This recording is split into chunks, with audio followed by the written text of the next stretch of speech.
In today's video, I will guide you on how to make a group chat on Snap. So maybe you want to share snaps, videos, and messages with multiple people simultaneously, and you want to create a group chat on Snap. This tutorial will guide you on how you can do so. Without much ado, let's get straight into the video. Alright, so open your Snapchat app and swipe right from the camera screen to access your chat screen, as you can see. Then tap on the chat icon at the bottom right corner. It looks like a speech bubble. You can see it at the bottom right corner of the screen.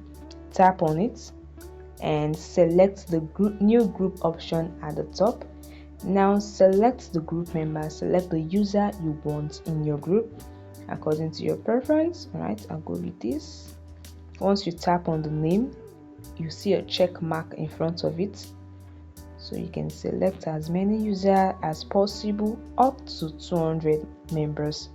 So once you've selected it, you can also give your group a name.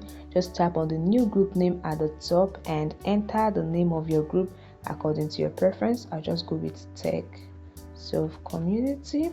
All right, once you're done with that, you tap on the chat with group button below to create your group. Chat with group, and as you can see, your group has been created. That is it, guys. The group will be available in your chat list. You can find it in your chat list there, as you can see. Then you can start sending messages, snaps, and other things to your group, and all the members can participate in the conversation. They will be notified that you added them to a group. And that is it, guys. It's very easy. I hope this video helped you. Please hit the like button and subscribe to the channel. Bye guys, and see you in the next video.